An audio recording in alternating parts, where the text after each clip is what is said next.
Misconception about the period, it's not day one that's the monster. Day one is the warning that get out all your fat and dark clothes for the next 5 to 7 days because I'm here to ruin your life, relationship, and risk your children being sent off to social services.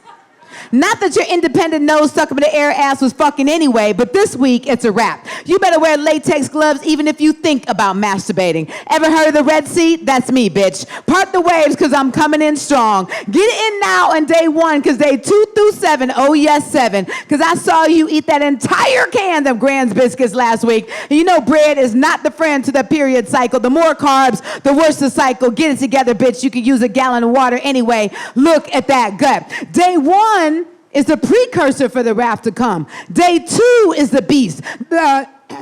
You better be in the best health of your life or taking some gangster-ass vitamins, otherwise you'll have to stand.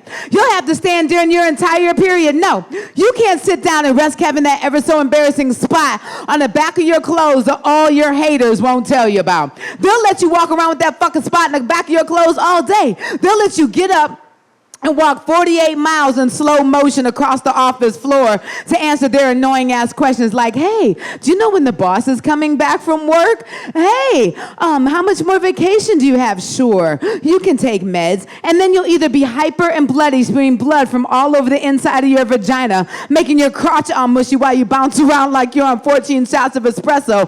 Or you're lying in blood for 5 days. You don't move, you change your napkin less, you go to the bathroom. Y'all should see y'all faces. The guys are sitting there looking like, I don't know what just happened.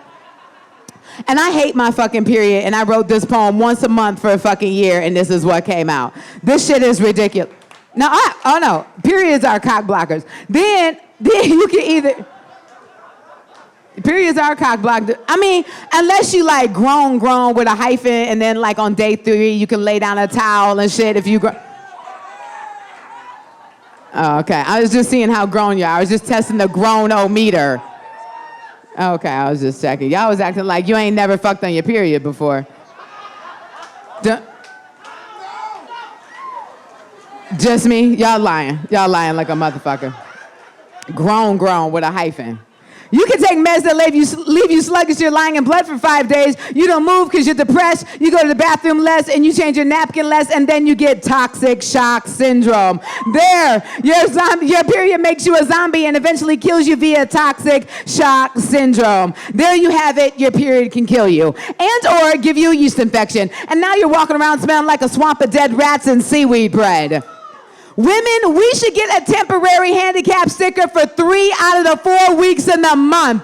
We are not on our periods for 5 days. No way, motherfuckers. We're on our periods for 3 whole weeks. The week before our period, this is the week we eat everything in the house, and we scream at everyone for breathing. And then you cry. You cry about everything. You start to pair things that don't even go together, like you're crying because Oprah's on and you can't find your car keys. And even though Oprah's show has nothing to do with relationships today, you've now decided to end your perfectly good relationship because your car keys symbolize your inability to mobilize on your own. And now you feel dependent on your car, and your mascara is streaky, shirt wrinkled and ruined from... Do y'all want the long version or the short version of this? Y'all better fucking act like it then. Keys in hand, tethered shirt, melted makeup, and barefoot, because now you're a vegan. You're headed to the bus stop, and you've never really taken the bus before, and it begins to pour, not just regular rain, pour. And you're laughing hysterically because someone told you rain is God's way of blessing you. You're cupping in the rain, spinning around in circles, knocking over small children, stepping on animals. Folk at the bus stop are slowly backing away from you. During the week of blood, whenever speaking with someone, use an old supermodel's trick and stand with your writing hand leg behind you to peel off 10 pounds by pure illusion. Try not to have short conversations. People will wonder why you're standing with one leg back, sucking in your stomach, wildly batting your eyes, holding a gym bag. It took me 14 hours the last time before they let me go on my own recognizance. I tried to tell them, black women, can I get the ghetto smack?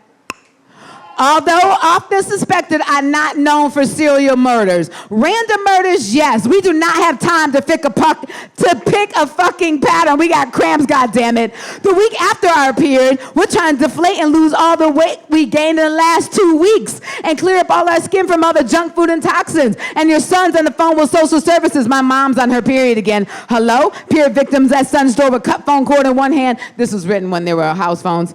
Period in one hand, cell phone battery in the other. I'll get you after I finish this pickle, sardine, peanut butter, chicken leg on rye, potato chip, mustard, ice cream sandwich, motherfucker. Periods should give us a temporary handicap pass. You're in the shower and there's blood clots falling all over the floor, and all of a sudden it's not romantic to fuck in the shower anymore.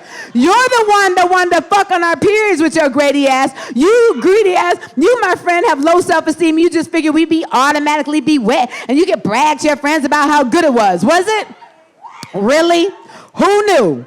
Not me. You think we can feel you with a pint of blood gushing between our legs? You think you've done something here? Tampons, an evil man thought of tampons. He just wanted to imagine us playing with our vajayjays. Dear pervert, you think inventing expanding tampons is preparing us for when we're horny as hell the day after our periods? You made those things to expand in our vaginal walls for your period, for your penis, really? I think an 18-pound baby is bigger than your fucking dick. And if we could take that for 24 hours straight, I don't think you need to invent any fucking oversized yeast infection carrying Q-tip to stretch us into shape. You wonder why we hate men and kids? We hate them both, motherfuckers. Don't get it twisted.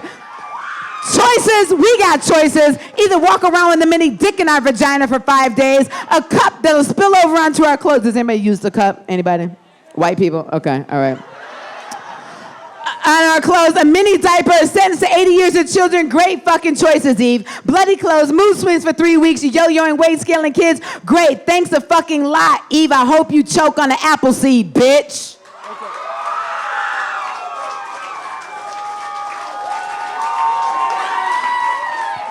Yo, what do y'all think of Queen Sheba so far?